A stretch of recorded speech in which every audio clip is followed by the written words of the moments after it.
Hey, what's up, everyone? So in this lecture, we're going to cover um, how do we convert a decimal number, including the numbers or the digits after the decimal points, into a binary number. So we have learned this, right? So the decimal number system. And if I write a number like this, 286.47, you'll know this is a decimal number, okay?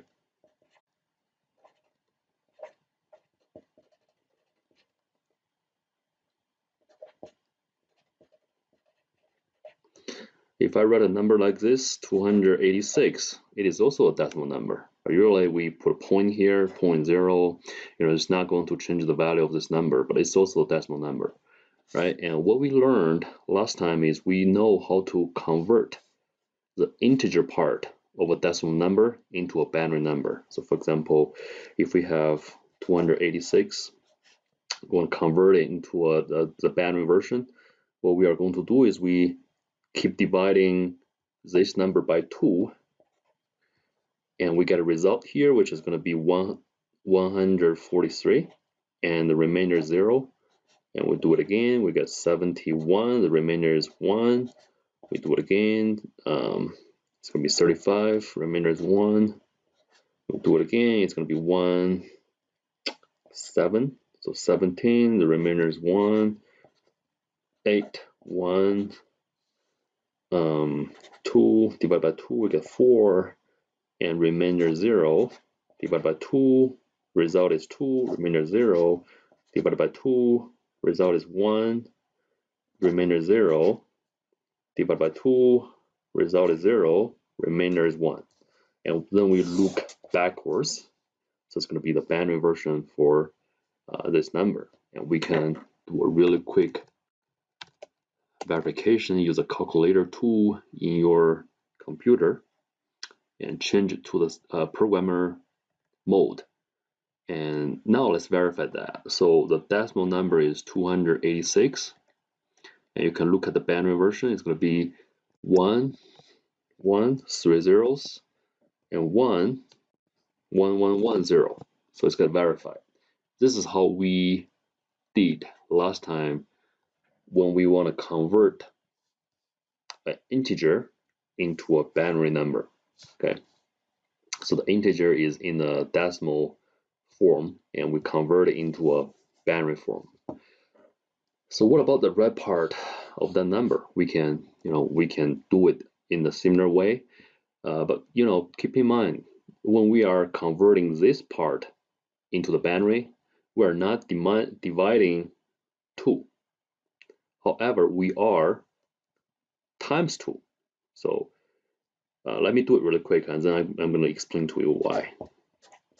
So this is the red part of this number, and we are going to times 2 to this number. So times 2 to this is the same as divided by 1/2, right? So let's divide this.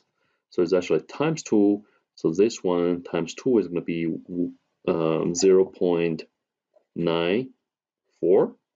And we find out this digit. We keep looking at this digit, and right now it's 0 here. And we just grab it here, just put this number here, and then we do it again.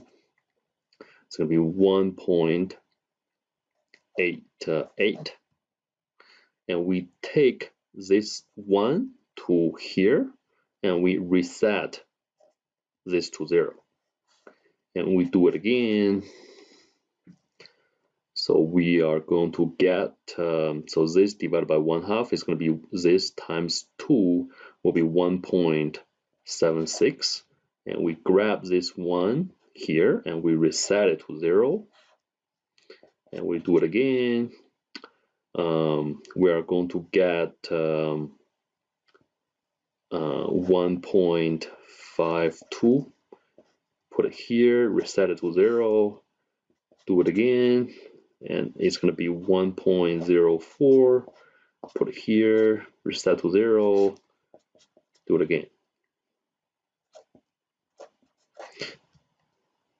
It's going to be 0. So actually you can keep doing this forever if this number is not necessarily being converted into a finite digits of finite number of digits here. But the thing is, you can keep doing that to make it more accurate. But usually we just ask you guys to keep 3 digits here. And when you have all these binary numbers here, you are not looking from bottom to top. And however, you are looking from top to bottom like this. So which means this number here, this decimal number, actually equals to 1, 0, 0, 0, 1, 1, 1, 1, 0, 0.011. And if you want to keep going to write all these numbers down, it's fine. There's no problem with it. So it's getting more accurate. So now let's take a look at this. Why this is dividing by 1/2, or it's times 2, not being divided by 2. Okay, so probably you still remember that I explained that to you. When you divide this number by 2, so for example this number, so this number is actually 1000111110, right? That's a binary number. And when you are dividing this number by 2, you are actually moving or shifting this point to the left side every time. So you are exposing the digits from the right side to the left, okay, every time. So that's why after you have all these digits available as the remainders here on this side, you look from bottom to top, then it's going to be the binary number for this number, right? You can recover that. However, for this part, right, so this number, after we already converted, so we know it's going to be this.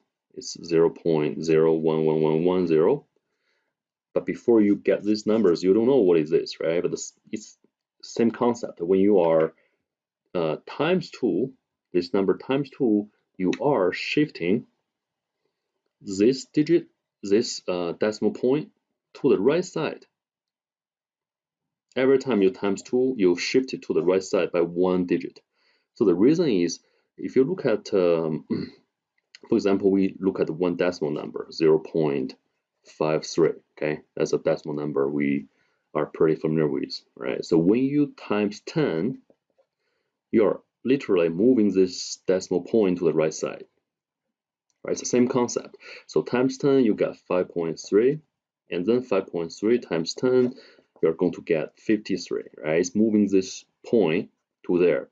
And every time you move it, the number being exposed on the left side here, for example, this time here, the other time here, will be the real number here in that number, okay? So when you are keep exposing all this digit from that decimal number, the order is from the left to right.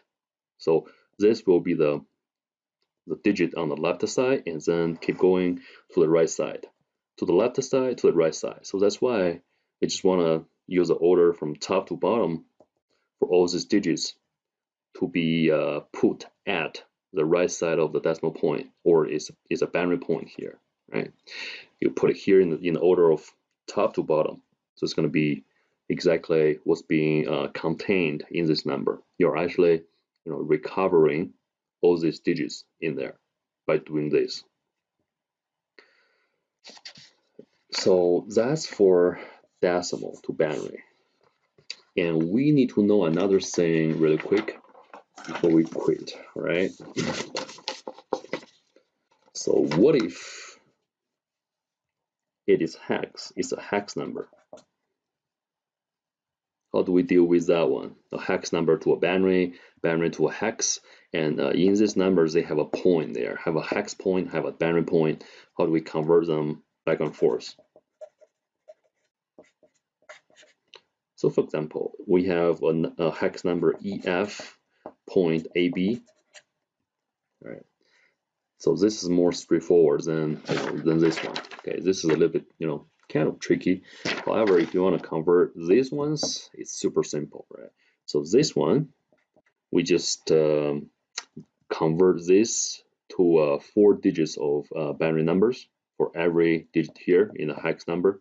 So E is 14. So 14, if we have a 4-digit binary number, 14 is going to be 8 plus 6. So 8 plus 6. This is 8. This is 4. This is 2. So 8 plus 4 plus 2, you're getting 14, which is E. Okay, that's the first digit in the hex number. So the second one will be 1111. You know, that's F, 15. Then you just put a point here.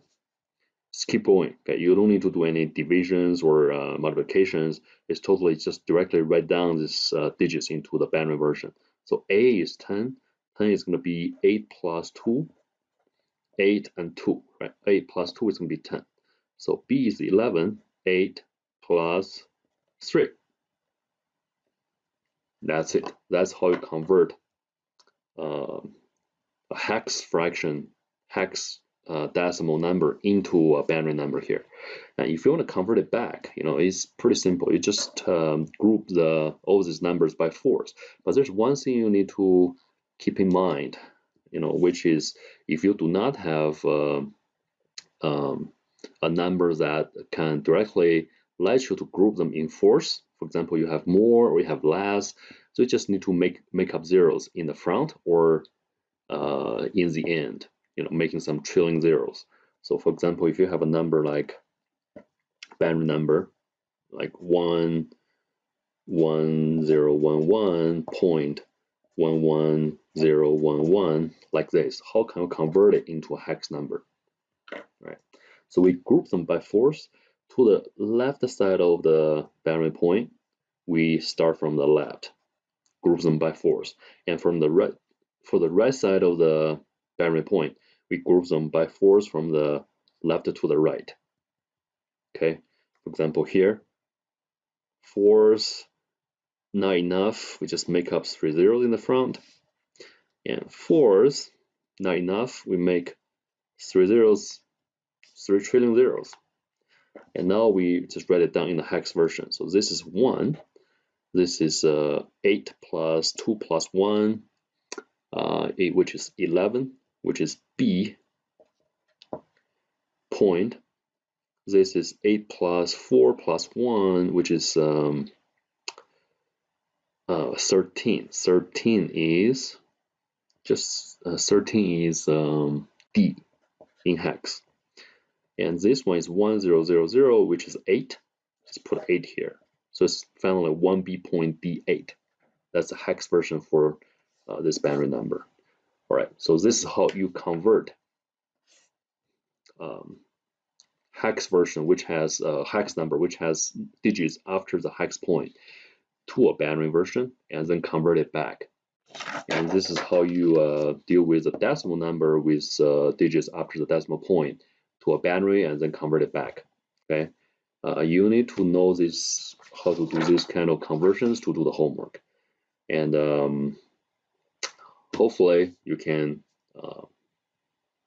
be more familiar with this one in the future, and we will see you in the next video.